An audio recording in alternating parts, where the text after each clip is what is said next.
আসসালামু আলাইকুম ভিউয়ার্স। আজকে কথা বলবো ইনসাইডে ইউএই ভিসা কার কার খোলা আছে এবং কোন কোন বাংলাদেশি নাগরিক কোন কোন লাইসেন্সে বা কোন কোন কোম্পানিতে আপনারা যেতে পারবেন বা ভিসা ট্রান্সফার করতে পারবেন।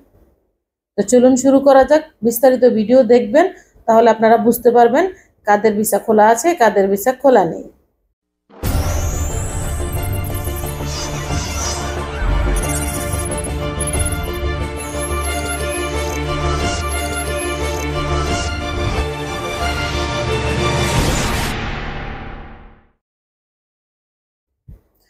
তো প্রথমত আমরা কথা বলবো লেবার ভিসা নিয়ে।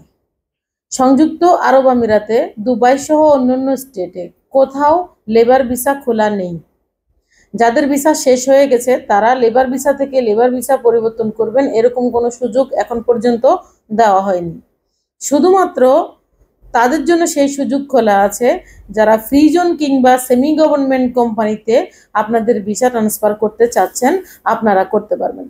ফ্রি জোনে আপনি লেবার ভিসা ট্রান্সফার করতে পারবেন, স্কিল ভিসা ট্রান্সফার করতে পারবেন, ক্লিনার ভিসা ট্রান্সফার করতে পারবেন এবং সেমি গভর্নমেন্ট কোম্পানিতেও পারবেন।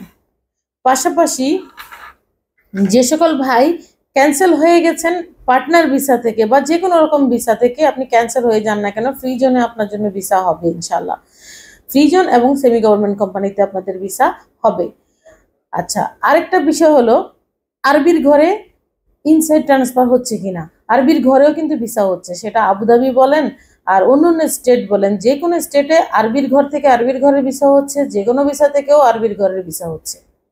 মেইনল্যান্ডে মানে প্রাইভেট লাইসেন্স যাদের আছে, যারা বাঙালিরা বিভিন্ন রকম লাইসেন্স করেছেন, এই ধরনের লাইসেন্সে কোনো লোকের ভিসা কিন্তু ট্রান্সফার হচ্ছে না। কিন্তু আরেকটা বিষয় হচ্ছে, যারা যে কোনো লাইসেন্সে আছেন, যেমন আপনি আপনার আরবাবের আন্ডারে আছেন এখন পর্যন্ত এবং আপনার আরবাব লাইসেন্সটা রিনিউ করেছে, সেম লাইসেন্সে যে কারো রিনিউয়াল সম্ভব। সেম লাইসেন্সে আপনার ভিসা রিনিউ হবে যদি লাইসেন্স আপনার অ্যাক্টিভ থাকে, লাইসেন্স যদি তারা রিনিউ করে থাকে, তাহলে আপনার ভিসাও কিন্তু রিনিউ হবে ইনশাল্লাহ। তো তাহলে বোঝা গেল যে লেবার ভিসা কিন্তু চালু নেই, কোনোভাবেই নেই। শুধু ফ্রি জোন কিংবা সেমি গভর্নমেন্ট কোম্পানিতে আপনাদের লেবার ভিসা হওয়া সম্ভব। রোড ট্রান্সপোর্ট অথরিটি আরটিএতে যারা বাইক লাইসেন্স আছে বা লাইসেন্স করে কাজ করতে চাচ্ছেন, কিংবা ট্যাক্সি ড্রাইভার, ট্যাক্সি কিংবা বাইকে দুটো বিষয় কিন্তু চালু আছে। আপনারা যারা আরটিএর আন্ডারে কাজ করতে চান, আপনারা আরটিএতে খোঁজ নিতে পারেন। মেয়েদের ভিসা ইনসাইড হচ্ছে কিনা, এই প্রশ্নটা অনেক অনেক আপুরা করেছেন, মেয়েদের ভিসা হবে কিনা। জি, মেয়েদের ভিসা ট্রান্সফার হচ্ছে। সেটা লেবার টাইপের, মানে হচ্ছে নর্মাল যেগুলো হচ্ছে ক্লিনার বা একদম নর্মাল ভিসা, যেগুলো যে কোনো আপনার কোনো ডিগ্রি নেই, কিচ্ছু নেই, তারপর আপনার ভিসা কিন্তু হচ্ছে। তো মেয়েদের ভিসা হচ্ছে, এখানে একটা কিন্তু আছে। কিন্তুটা হলো মেয়েদেরকে যে আপনার ধরেন একটা প্রতিষ্ঠানে, যেমন এটা আমার প্রতিষ্ঠান, এখানে আমি একটা মেয়ে রাখবো, তো সেইখানে আমার ওয়াশরুম আছে কিনা, মেয়েটার সুযোগ সুবিধা ঠিক আছে না, ইন্সপেকশন ছাড়া কোটা দিচ্ছে না, তাহলে আপনার মেয়েদের ভিসা খোলা আছে কিন্তু আপনি কোটা পাচ্ছেন না। কোটা ছাড়া কিসে আপনি মেয়ের ভিসা করবেন? তো কোটাও কিন্তু পাওয়াটা অনেক টাফ হয়ে গেছে এখন।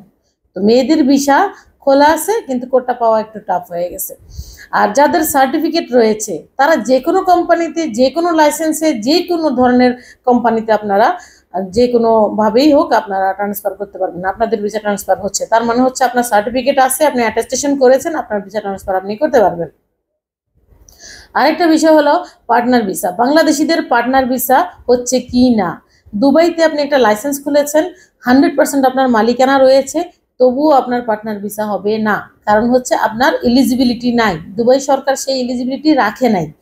এই জন্য আপনার দুবাই কিংবা অন্য স্টেটে, কোনো স্টেটেই, শুধুমাত্র আবুধাবি ছাড়া যে কোনো স্টেট বলেন, কোনো স্টেটে আপনার লাইসেন্স থাক কিন্তু পার্টনার ভিসা বের হবে না বা ইনভেস্টর ভিসাও বের হবে না। আর আবুধাবিতে এখন একটা সুযোগ আছে, 3জন 4জন মিলে যেগুলো লাইসেন্স করা হচ্ছে তাদের পার্টনার ভিসা হচ্ছে। শুধুমাত্র পার্টনার ভিসা আবুধাবি থেকে সম্ভব। পার্টনার ভিসা করার জন্য আমি কখনো আপনাদেরকে বলিনি, এখনো বলবো না, কোনো ভিসার জন্যই আমি আপনাদেরকে বলিনি। আমরা শুধু ভিসা প্রসেস করে থাকি। তো সেটা আপনি ফ্রি জোনে ফ্রিল্যান্স ভিসা বলেন অথবা যে কোনো লাইসেন্সে ভিসা বলেন, যেখানে হবে গভর্নমেন্টের নিয়ম অনুযায়ী আমরা প্রসেস করতে পারি। তো আপনারা যারা ইনসাইডের ভিসার জন্য ইনকোয়ারি করেছিলেন, আশা করি আপনাদেরকে বুঝাইতে পারছি। অনেক ধন্যবাদ। আল্লাহ হাফিজ।